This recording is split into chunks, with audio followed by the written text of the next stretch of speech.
Le samedi 7 mai, à 11 h du matin, a eu lieu au Palais de l'Élysée l'un des moments les plus monarchiques de la vie publique française. C'est l'intronisation du chef de l'État. 450 invités sont triés sur le volet. Des membres du gouvernement, des parlementaires, des artistes, des sportifs, des proches. Agglutinés derrière un cordon, ils attendent fébrilement de pouvoir féliciter le président de la République. En retour, Emmanuel Macron les gratifie d'un mot, ou mieux d'un geste, digne des attentions de Napoléon pour les soldats de la vieille garde. Il y a 5 ans, avant d'être élu une première fois, le président Macron avait promis la République exemplaire. Et en même temps, la justice est évidemment au cœur du projet que nous portons. Parce que l'indécence, les privilèges n'ont que trop duré et nous voulons les mêmes règles pour tous, quels que soient les statuts. Nous voulons des dirigeants responsables, exemplaires et qui rendent des comptes. 5 ans plus tard, la cérémonie d'intronisation du président réélu permet de vérifier la solidité des promesses. Petite revue des troupes.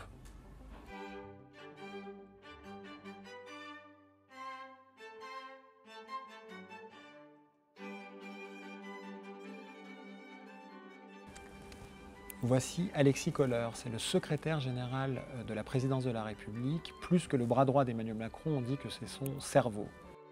Il est visé par une information judiciaire suite à une plainte de l'association anticorruption Anticor pour ses conflits d'intérêts avec l'armateur MSC. Emmanuel Macron est intervenu personnellement dans la procédure pour tenter de le blanchir, mettant à mal l'idée de séparation des pouvoirs. Voici François Bayrou, c'est le président du parti centriste Le Modem, qui fut éphémère ministre de la Justice d'Emmanuel Macron, qui l'a nommé haut commissaire au plan après sa mise en examen dans l'affaire des emplois fictifs des assistants parlementaires au Parlement européen. François Bayrou est aujourd'hui menacé d'un renvoi devant le tribunal correctionnel. Il conteste vigoureusement tous les faits qui lui sont reprochés. Gérald Darmanin, c'est le ministre de l'Intérieur en exercice. 2 femmes l'ont accusé par le passé d'avoir abusé de son pouvoir en promettant son aide dans différents dossiers en échange de faveurs sexuelles. L'une d'entre elles a déposé plainte contre lui, mais le parquet de Paris a requis un non-lieu. L'ancien avocat star, Éric Dupond-Moretti, est le ministre de la Justice d'Emmanuel Macron. Il est aujourd'hui mis en examen pour prise illégale d'intérêt, pour avoir utilisé les moyens de son ministère, le ministère de la Justice, pour régler des comptes avec des magistrats anticorruption avec lesquels il avait des différends personnels et professionnels du temps où il était avocat. Éric Dupond-Moretti a été maintenu au gouvernement alors que Emmanuel Macron avait promis en 2017 qu'un ministre mis en examen devrait démissionner. Nicolas Sarkozy, l'ancien président de la République, a été condamné 2 fois pour des faits d'atteinte à la probité. Une première fois pour corruption et trafic d'influence dans l'affaire dite Bismuth, une seconde fois pour financement illicite de sa campagne présidentielle en 2012 pour l'affaire Big Malion. C'est unique dans l'histoire de la Ve République et probablement même de toute la République. Il a fait appel des déjugements et demeure présumé innocent. Sous le quinquennat d'Emmanuel Macron, Nicolas Sarkozy, à la demande du président de la République, a plusieurs fois représenté la France officiellement à l'étranger. Celui qu'on aperçoit à l'arrière-plan, c'est Olivier Dussopt, le ministre chargé des comptes publics. En 2017, il s'est fait offrir des œuvres d'art par une entreprise qui était en affaire avec la municipalité dont il était le maire à Annonay, en Ardèche.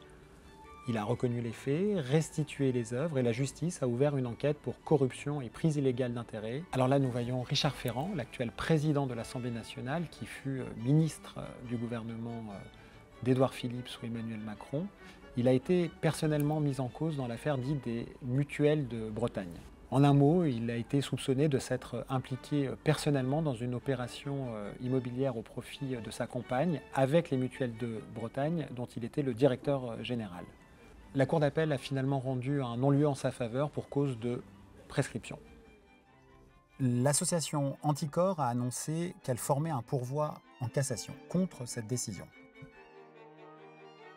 Alain Juppé, c'est l'ancien Premier ministre de Jacques Chirac. Il a été condamné en première instance et en appel en 2004 à 14 mois de prison avec sursis par la Cour d'appel de Versailles dans l'affaire des emplois fictifs de la mairie de Paris. Cela l'avait forcé à quitter un temps la vie politique. Alain Juppé a été nommé au Conseil constitutionnel sous le quinquennat d'Emmanuel Macron sur proposition du président de l'Assemblée nationale, Richard Ferrand. Là, tout au fond, c'est Éric Woerth, l'actuel président de la Commission des finances de l'Assemblée nationale et ancien ministre du budget et du travail de Nicolas Sarkozy.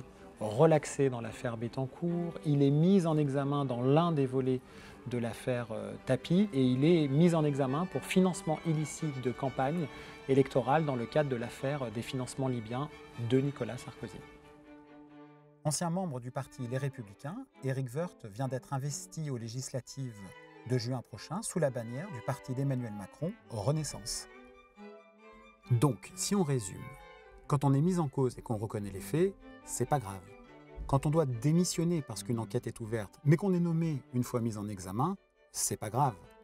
Quand on est un ministre mis en examen et qu'on reste au gouvernement alors qu'on avait promis qu'un ministre mis en examen devait démissionner, ce n'est pas grave. Quand on a été condamné non pas une fois mais 2 fois, mais qu'on a fait appel et que donc on est présumé innocent, c'est pas grave. Et quand on est condamné définitivement mais qu'on est nommé au Conseil constitutionnel, eh bien, ce n'est pas grave. C'est un peu pile je gagne et face tu perds, non ?